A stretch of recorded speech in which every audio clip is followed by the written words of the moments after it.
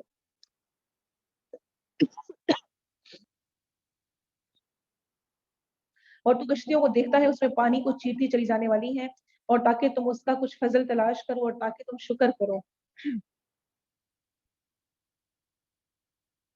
اور اس نے زمین میں پہاڑ گاڑ دیے کہ وہ تمہیں ہلا نہ دے، اور نہریں اور راستے بنائے تاکہ تم منزل تک پہنچ جاؤ، اور علامتیں بنائی اور ستاروں کے ساتھ وہ راستہ معلوم کرتے ہیں۔ تو کیا وہ جو پیدا کرتا ہے اس کی طرح ہے جو پیدا نہیں کرتا؟ پھر کیا تم نصیحت حاصل نہیں کرتے؟ وہ رب جو کہ پیدا کرنے والا اور جو سب کچھ دینے والا ہے وہ، اور جو کہ نہ پیدا کرنے والا ہے نہ کچھ دینے والا ہے، اللہ تعالیٰ کہہ رہے ہیں کیا وہ دونوں برابر ہو سکتے ہیں؟ وَإِن تَعُدُّوا نِعْمَةَ اللَّهِ لَا تُحْصُوهَا، اور اگر تم اللہ کی نعمت شمار کرو تو اسے شمار نہ کر پاؤ گے۔ بے شک اللہ یقیناً بے حد بخشنے والا نہایت رحم والا ہے۔ بے شک آپ صلی اللہ علیہ وسلم نے فرمایا، بندہ جب اعتراف کر لے پھر توبہ کر لے تو اللہ تعالیٰ اس پر مہربان ہو جاتا ہے۔ اپنے گناہ کو مان لینا، اس پر توبہ کر لینا، اللہ تعالیٰ اس کو بخش دیتا ہے، اس کے لیے وہ بخشش کا سامان بن جاتا ہے۔ اور اللہ جانتا ہے جو تم چھپاتے ہو اور جو ظاہر کرتے ہو، اور وہ لوگ جنہیں وہ اللہ کے سوا پکارتے ہیں وہ کچھ بھی پیدا نہیں کرتے اور وہ خود پیدا کیے جاتے ہیں۔ اموات غیر احیاء، مردے ہیں زندہ نہیں ہیں، اور وہ نہیں جانتے کب اٹھائے جائیں گے۔ تمہارا معبود ایک ہی معبود ہے، پس وہ لوگ جو آخرت پر ایمان نہیں رکھتے ان کے دل انکار کرنے والے ہیں اور وہ بہت تکبر کرنے والے ہیں۔ کوئی شک نہیں کہ اللہ جانتا ہے جو وہ چھپاتے ہیں اور جو ظاہر کرتے ہیں، بے شک وہ تکبر کرنے والوں سے محبت نہیں کرتا۔ اور جب ان سے کہا جاتا ہے تمہارے رب نے کیا چیز اتاری ہے تو کہتے ہیں پہلے لوگوں کی بے اصل کہانیاں ہیں، تاکہ وہ قیامت کے دن اپنے بوجھ پورے اٹھائیں اور کچھ بوجھ ان کے بھی جنہیں وہ علم کے بغیر گمراہ کرتے ہیں۔ یعنی کسی کو غلط تعلیم دینا، غلط بتانا، وہ نہ صرف یہ کہ آپ اپنا گناہ لے رہے ہیں بلکہ اس شخص کے وہ غلط کرنے پر جو اس گناہ ہے وہ بھی آپ کے سر آئے گا۔ سن لو برا ہے جو بوجھ وہ اٹھا رہے ہیں، یقیناً ان لوگوں نے تدبیریں کی جو ان سے پہلے تھے تو اللہ ان کی عمارت کو بنیادوں سے آیا، بس ان پر ان کے اوپر سے چھت گر پڑی اور ان پر وہاں سے عذاب آیا کہ وہ سوچتے نہ تھے۔ پھر قیامت کے دن وہ انہیں رسوا کرے گا اور کہے گا کہاں ہے میرے وہ شریک جن کے بارے میں تم لڑتے جھگڑتے تھے؟ وہ لوگ جنہیں علم دیا گیا کہیں گے کہ بے شک کامل رسوائی آج کے دن اور برائی کافروں پر ہے، جنہیں فرشتے اس حال میں قبض کرتے ہیں کہ وہ اپنی جانوں پر ظلم کرنے والے ہوتے ہیں، تو وہ فرما برداری پیش کرتے ہیں کہ ہم کوئی برا کام نہیں کیا کرتے تھے، کیوں نہیں، یقیناً اللہ خوب جاننے والا ہے جو تم کیا کرتے تھے۔ پس جہنم کے دروازوں میں داخل ہو جاؤ، ہمیشہ اس میں رہنے والے ہو۔ بلا شبہ وہ تکبر کرنے والوں کا برا ٹھکانہ ہے۔ اور جو لوگ ڈر گئے ان سے کہا گیا کہ تمہارے رب نے کیا نازل فرمایا، تو انہوں نے کہا بہترین بات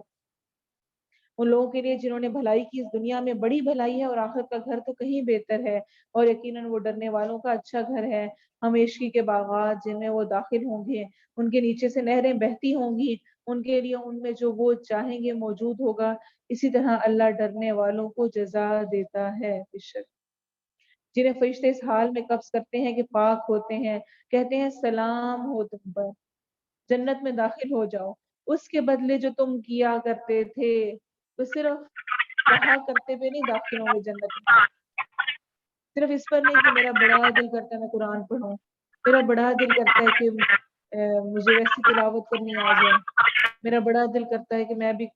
قرآن سیکھنے کے لیے جاؤں، لیکن عملی طور پہ کچھ بھی نہ کریں، گھر میں بیٹھے رہیں، سیکھنے کی کوشش نہ کریں۔ تو کیا کہا جا رہا ہے؟ سلامتی ہو تم پر، ادخلوا الجنت بما کنتم تعملون، جنت میں داخل ہو کس وجہ سے؟ اپنے عمل کی وجہ سے جو تم پریکٹیکلی کیا کرتے تھے۔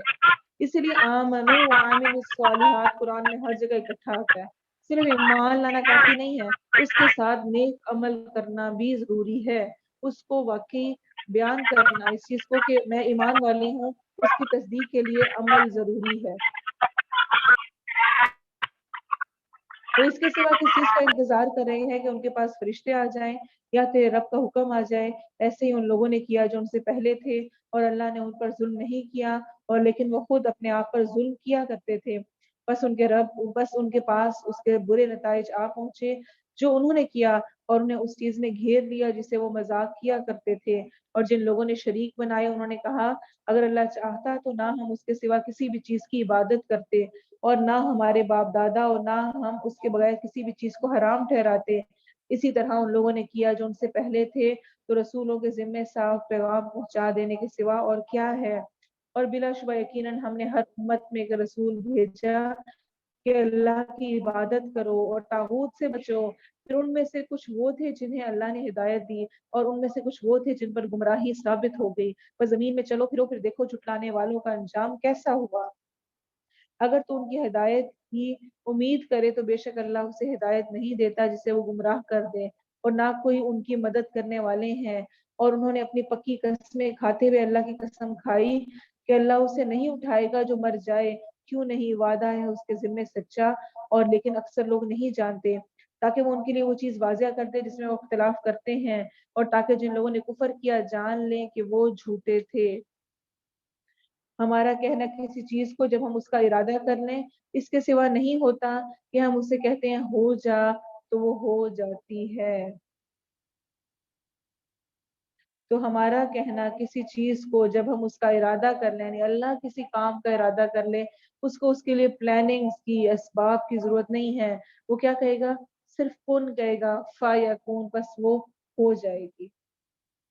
اور جن لوگوں نے اللہ کی خاطر وطن چھوڑا اس کے بعد کہ ان پر ظلم کیا گیا، بلا شبہ ہم انہیں دنیا میں ضرور اچھا ٹھکانہ دیں گے، اور یقیناً آخرت کا اجر سب سے بڑا ہے، کاش وہ جانتے ہوتے۔ وہ لوگ جنہوں نے صبر کیا اور اپنے رب ہی پر بھروسہ کرتے ہیں، اور ہم نے تجھ سے پہلے نہیں بھیجے مگر مرد جن کی طرف ہم وحی کرتے تھے، سو ذکر والوں سے پوچھ لو اگر تم شروع سے نہیں جانتے۔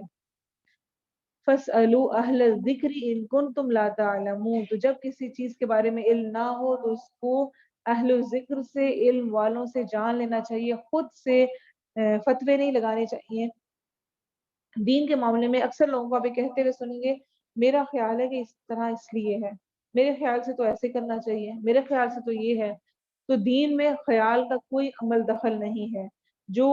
قرآن و سنت میں ہمیں صحیح ملتا ہے ہمیں وہی کرنے کا حکم ہے، واضح دلائل اور کتابیں دے کر۔ اور ہم نے تیری طرف یہ نصیحت اتاری تاکہ تو لوگوں کے لیے کھول کر بیان کرتے جو کچھ ان کی طرف اتارا گیا ہے، اور تاکہ وہ غور و فکر کریں۔ تو کیا وہ لوگ جنہوں نے بری تدبیریں کی ہیں اس سے بے خوف ہو گئے ہیں کہ اللہ انہیں زمین میں دھسا دے، یا ان پر عذاب آ جائے جہاں سے وہ سوچتے بھی نہ ہوں، یا وہ انہیں ان کے چلنے پھرنے کے دوران پکڑ لے،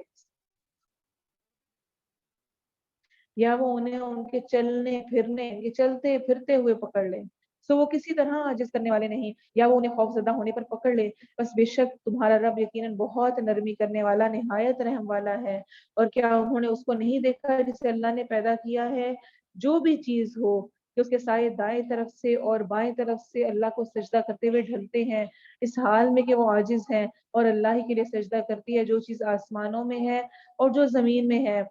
کوئی بھی چلنے والا جانور ہو، اور فرشتے بھی، اور وہ تکبر نہیں کرتے، وہ اپنے رب سے جو ان کے اوپر ہے ڈرتے ہیں، اور وہ کرتے ہیں جو انہیں حکم دیا جاتا ہے۔ یہاں پر سجدہ آ رہا ہے، اس سے پہلے بھی ایک سجدہ آیا ہے، ہم مکمل کر کے دونوں سجدے کریں گے انشاءاللہ۔ اللہ تعالیٰ جو کچھ ہم نے پڑھا ہے اس پر ہمیں عمل کی توفیق دے، اور اس مجلس کو، اس سیکھنے کے، سکھانے کے عمل کو ہمارے لیے قیامت کے دن حجت کا باعث بنائے۔ سبحانک اللہم و بحمدک، اشہد ان لا الہ الا انت، استغفرک و اتوب الیک۔ سبحان ربک رب العزت عما یصفون، وسلام علی المرسلین، والحمد للہ رب العالمین۔ والعصر ان الانسان لفی خسر الا الذین آمنوا وعملوا الصالحات وتواصوا بالحق وتواصوا بالصبر۔ السلام علیکم ورحمۃ اللہ وبرکاتہ۔ وعلیکم السلام۔